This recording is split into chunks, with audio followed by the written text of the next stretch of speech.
Sabi ng kwento ng tatay ko, yung kanyang tatay baga,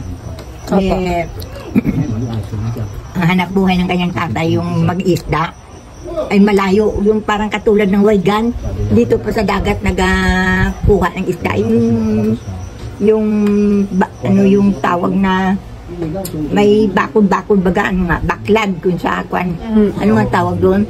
Yung baklad, yung parang inakulong ang isda sa ngayon sabi daw ng tatay ng pinakalulo namin, Castor, anuin mo na yung isda doon sa ating baklad at bakate na ang dagat, sabi daw. Di gawa ng tatay ko umalis, gabi na. Ay malayo ang kontak, parang katulad ng Waigan, bago ito pandagat. Sabi ay, dala-dala daw ng tatay ko yung lagay ng isda. Ay, pagdating doon, hindi, kinapa na niya ang mga isda, ay tuyo na ba ang dagat nga na tati.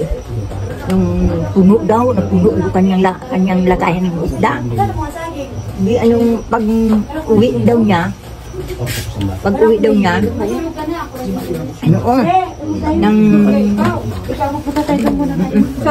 nag-uwi daw siya.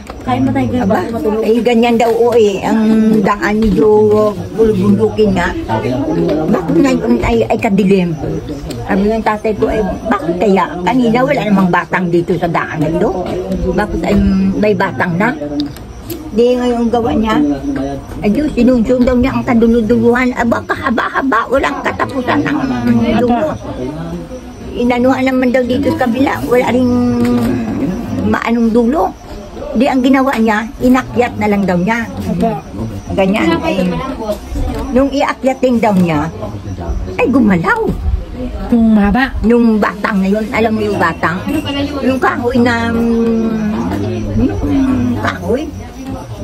Pag siyempre aapak siya, alangan na manalakdamin mo, kundi aapakan talaga. Pag aapak daw niya, gumalaw, sabay daw, ganyan, kinuha daw niya yung bulok na at ginanyan.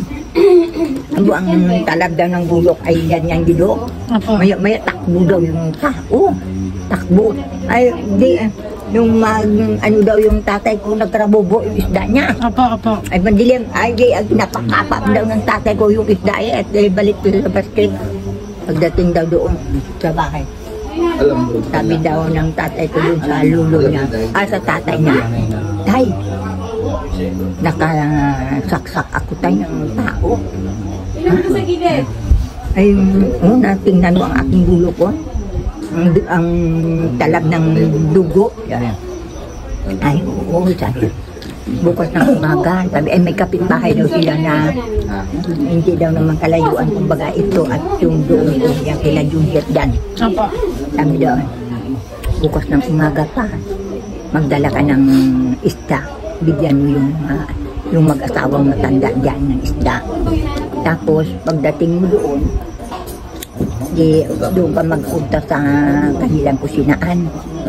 Ang kanilang gatong, yung gatong, ay siyempre nakagatong sa apoy. Baliktarin mo yung kinain ng apoy, ilagay mo dito sa kuwan, yung puno naman ang ilagay mo. At dali-dali kang umalis. Yung pinakalulo namin. Di tama to, nung nasiran daw ni tatay.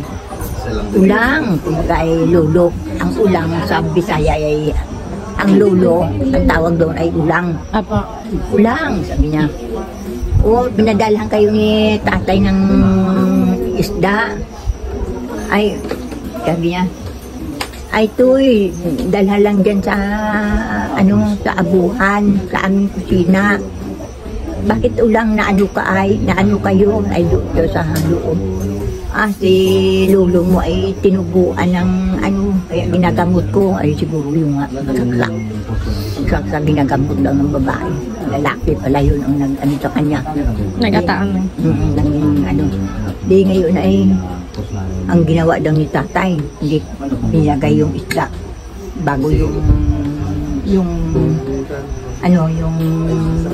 gatong, binaliktad niya ang kwan at dali-dali na bumaba at hindi pa daw nakalayo ay sigaw na yung babae. Namatay ang kanyang asawa ay yun ang kwan. Yun lang pala ang kwan doon pang mga aswang. Yun pala ang kataan na. Hindi na mabuhay kahit ng gamutin pa. Ay magagamot pa pala yun. Kwan. Mga saksak. Kapitbahay lang pala. Oo, ay mag-asawa. Ay patay. Patay daw matandang lalaki.